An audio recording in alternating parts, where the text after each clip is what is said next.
हाय, आज बघा तुम्हाला किचनमध्ये कोण दिसतंय? आज ब्रेकफास्ट बनवते आहे आरू. आज मस्त असा आयता ब्रेकफास्ट मिळाला, त्यामुळे दिवसाची सुरुवात छान झाली. त्यानंतर बरीचशी कामं केली आणि आत्ता आलेली आहे श्रीराम मंदिरामध्ये. आमच्या कॉलनीतलं हे एकमेव मंदिर आहे आणि इथेच आमच्या कॉलनीचे बाप्पा पण बसत असतात. मस्त जेवण वगैरे केलं, घरी आलो आणि त्यानंतर गणपती बाप्पाच्या विसर्जनाची तयारी केली. विसर्जन करण्यासाठी जवळच एक नदी आहे, तिथे आलो आणि मस्त शांततेत गणपती बाप्पांची आरती केली.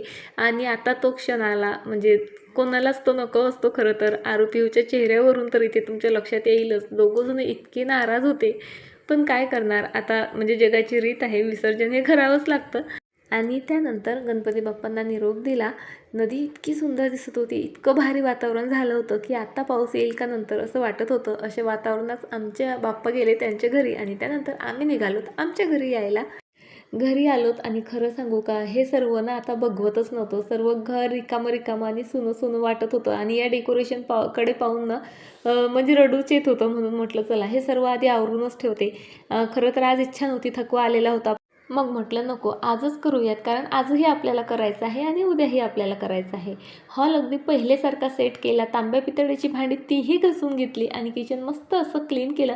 भरपूर दमले होते, पण तेवढ्यात माझ्या मैत्रिणीने मला मस्त मोदक आणून दिले. चला एन्जॉय करते. बाय.